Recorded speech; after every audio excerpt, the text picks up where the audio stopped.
अस्सलाम वालेकुम जी, welcome back to my channel. कैसे हैं आप सब? मेरे चैनल में आप सबको खुशामदीद और दुआ है कि सब बिल्कुल खैरियत से हों। तो जी शुक्र अल्हम्दुलिल्लाह, अल्लाह ताला का लाख लाख शुक्र है कि हम लोग अपनी नॉर्मल रूटीन की तरफ वापस आए हैं।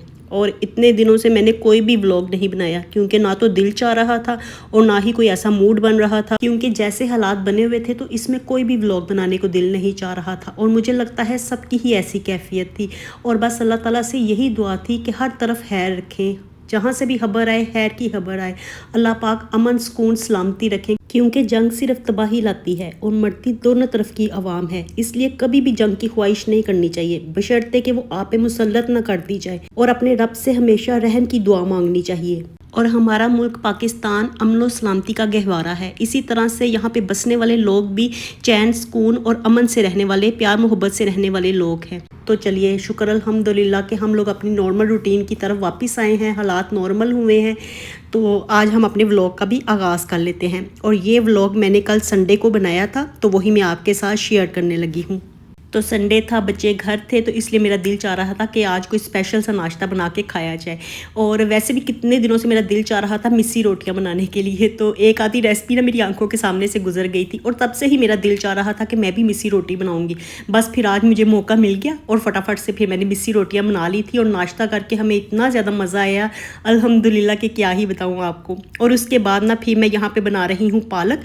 तो नाश्ता करने के बाद हनान और मैं दोनों मार्केट चले गए थे, कोई सौदा वगैरह लेके आना था, सब्जी भी लेके आनी थी।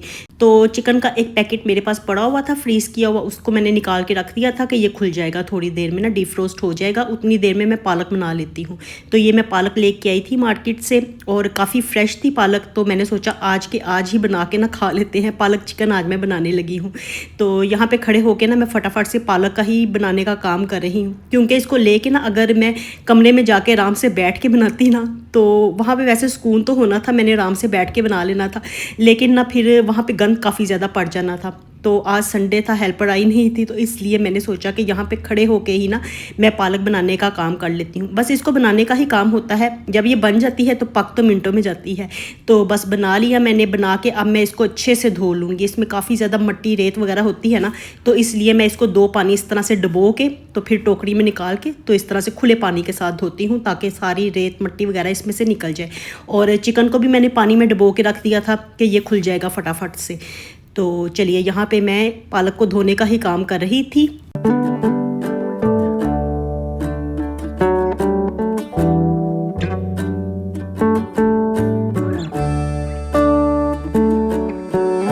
चलिए जी, पालक को मैंने धो लिया खूब अच्छे से और अभी यहाँ पे खड़े होके मैं पालक को ही धो रही थी ना, तो किचन की खिड़की में से ना मुझे ऐसे लग रहा था जैसे बादल आ गए हों। तो एकदम से ना अंधेरा अंधेरा भी हो गया था, तो फिर फटाफट से मैं बाहर गई, मिट्टी की स्मेल भी मुझे आ रही थी, तो मुझे ऐसे लग रहा था जैसे बारिश होने लगी है ना। तो यहाँ पर मैं फटाफट से आई हूँ टेरेस में देखने के लिए कि कैसा मौसम है। और वही ना इतने ज़्यादा घने काले बादल आ गए थे ना, बड़ा प्यारा मौसम हो गया था, हवा भी बड़ी ज़्यादा ठंडी चलना शुरू हो गई थी, बिजली भी चमक रही थी, बादल भी गरज रहे थे, तो बड़ा प्यारा मौसम एकदम से ही बन गया था। हालांकि जब हम मार्केट गए हुए थे ना तो इतनी गर्मी लग रही थी ना, पसीने से हमारा बुरा हाल था, और अब एकदम से ही मौसम चेंज हो गया है। तो बस अल्लाह ताला की कुदरत है, एकदम से ही अल्लाह ताला मौसम को कैसे बदल देते हैं। तो ये देखिए, आप भी देखिए कितना प्यारा मौसम है ना। और एकदम से ही ना फिर बारिश भी स्टार्ट हो गई थी, और इतनी ज़्यादा तेज़ बारिश थी ना, इतनी चमाचम बारिश थी, ऐसे लग रहा था जैसे अभी ओले भी पड़ जाएंगे, इतनी तेज़ थी। और हवा भी बड़ी ज़्यादा शदीद थी साथ में ना, तो बड़ा ज़्यादा मज़ा आया। हम लोग तो सारे इधर आ गए थे टेरेस में ना, लग रहा था जैसे अभी लाइट चली जाएगी, क्योंकि ऐसे ही होता है ना कि जब बारिश होती है तो लाइट फिर टिकती नहीं है। लेकिन आज तो टिकी रही, लाइट गई नहीं। तो बस फिर हम लोग तो आ गए थे यहाँ पे, हम लोग बैठ के मौसम को एंजॉय कर रहे थे। हमने कहा बाद में देखेंगे खाना वगैरह जो भी बनाना है, पहले ये मौसम एंजॉय कर लें, क्योंकि गर्मियों में इस तरह का मौसम कितना अच्छा लगता है ना। और अल्लाह ताला का लाख शुक्र भी अदा कर रहे थे कि एकदम से ही मौसम बदल दिया है ना, ठंडक पड़ गई थी। तो देखिए कितनी ज़्यादा तेज़ बारिश हो रही है ना, आप भी इंजॉय करें मौसम को।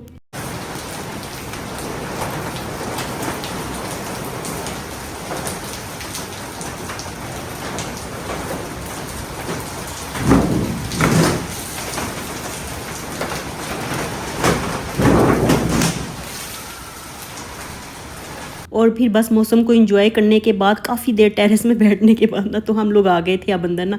तो अब दिल चाह रहा था कि कोई ना मज़ेदार सी चीज़ बना के खाएं। मौसम भी बड़ा प्यारा हो गया है तो बच्चे कहने लगे कि मैकरोनी बना लेते हैं।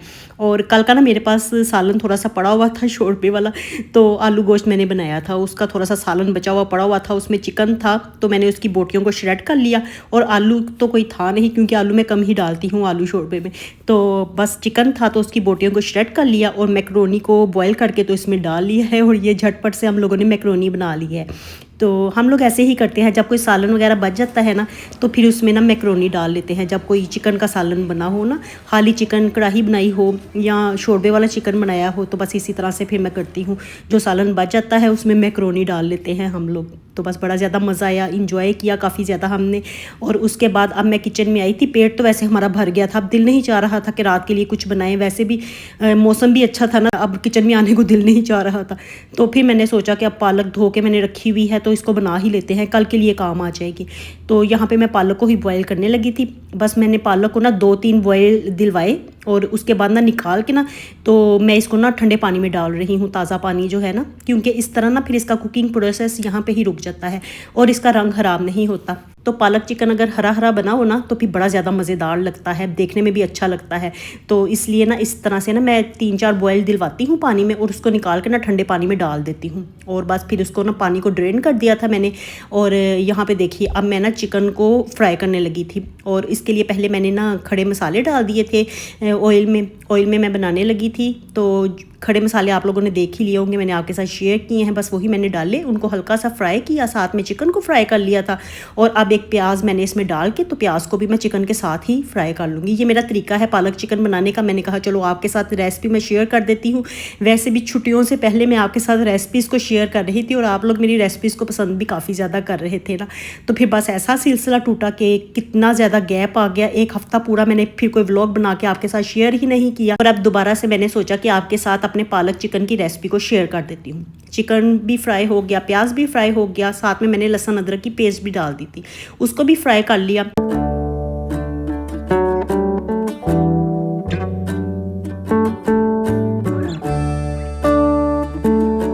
और अब इसमें मैंने 2 टमाटर ब्लेंड करके तो डाल दिए थे। टमाटर मेरे पास फ्रीज किए हुए पड़े होते हैं ना, तो उसका छिलका उतार के मैंने ब्लेंड करके वो भी डाल दिया। सारे बेसिक वाले मसाले डाल दिए थे और ढक के चिकन को पकने के लिए रख दिया था ताकि वो थोड़ा सा नरम हो जाए, क्योंकि पालक को तो बॉयल किया हुआ है ना, 3-4 बॉयल इसको दिलवाए हुए हैं, तो ये हाफ डन तो है, बाकी थोड़ी सी ये चिकन के साथ पक जाएगी। और ये देखिए इसको मैं ना ब्लेंड करने लगी थी ब्लेंडर जग में डाल के। तो ये जग ना मेरी अम्मी का है, तो काफ़ी लोग मुझसे पूछ रहे थे कि आप अपनी ना ब्लेंडर जो मशीन है आपकी रेड कलर की वो क्यों नहीं इस्तेमाल करती। तो बस ये मेरी अम्मी के घर से आया हुआ है जग और ब्लेंडर मशीन, तो मुझे ना अच्छा लगता है इसको इस्तेमाल करना कि मेरी अम्मी इसको इस्तेमाल किया करती थी, तो बस उनकी याद में ना मैं इसको इस्तेमाल करती रहती हूँ। तो मेरे पास अपनी भी मशीन पड़ी हुई है, लेकिन बस मैं इसे ना अपने ज़ाती शौक़ की वजह से इस्तेमाल करती हूँ। चलिए पालक को मैंने अच्छे से ब्लेंड कर लिया है और ब्लेंड करते हुए उसमें मैंने थोड़ी सी कसूरी मेथी भी डाली थी जायके के लिए। और उसके बाद ना मैंने चिकन में थोड़ा सा दही भी डाल दिया था और साथ में ना मैंने ब्लेंड की हुई पालक भी डाल दी है। बस इसको मैंने थोड़ी देर के लिए ही पकाना है, क्योंकि ये पालक बड़ी जल्दी गल जाती है और नरम भी हो जाती है, पक भी जाती है ना, तो इसलिए इसको ज़्यादा देर पकाने की ज़रूरत नहीं रहती। जितनी देर ये पकेगी ना उतना ही इसका कलर ख़राब होगा। तो ये देखिए ज़बरदस्त सी पालक तैयार हो गई थी। बस इसी तरह से ही ये रेडी है, लेकिन मैंने सिर्फ खूबसूरती के लिए ना इसके ऊपर तड़का लगाया है। तो तड़के में मैंने सिर्फ थोड़ा सा ज़ीरा और साबुत गोल मिर्चें डाली हैं और देसी घी का मैंने इसको तड़का लगाया है ताकि खुशबू भी आ जाए। पहले मैंने ना ऑयल कम डाला था, तो मेरा यही जहन था कि मैं बाद में ना लास्ट में इसके ऊपर तड़का भी लगाऊंगी, इससे खूबसूरती भी आ जाएगी, एक खुशबू भी आ जाती है देसी घी की, तो बड़ा मज़ेदार भी लगता है ये। और ये देखिए ज़बरदस्त सा पालक चिकन हमारा तैयार हो गया है। बस भूख तो हमें किसी को भी नहीं थी, तो इसी तरह से तैयार करके तो मैंने वीडियो को शूट कर लिया था और फिर बस उसको रख दिया था। और ये देखिए अब ये अच्छे से ठंडी हो गई है, तो मैंने कहा मैंने इसकी प्रेजेंटेशन तो की नहीं, आपको दिखाया ही नहीं। और वैसे भी मैं बच्चों को पूछ रही थी कि 2 रोटियां हम लोग पका लेते हैं, आधी आधी खा लेते हैं, वरना फिर लेट नाइट भूख लग जाएगी। तो बस हम लोगों ने फिर ये एक प्लेट में ही सालन डाला और सब ने हम लोगों ने मिल के तो आधी आधी रोटी इसके साथ खा ली। और देखिए कितना अच्छा लग रहा है ना। तो अगर आपको रेसिपी पसंद आए तो ज़रूर ट्राई कीजिएगा। और चलिए जी वीडियो का मैं एंड करने लगी हूँ। खुश रहिए जी, आबाद रहिए, अपना बहुत सा ख्याल रखिएगा। अल्लाह हाफिज़।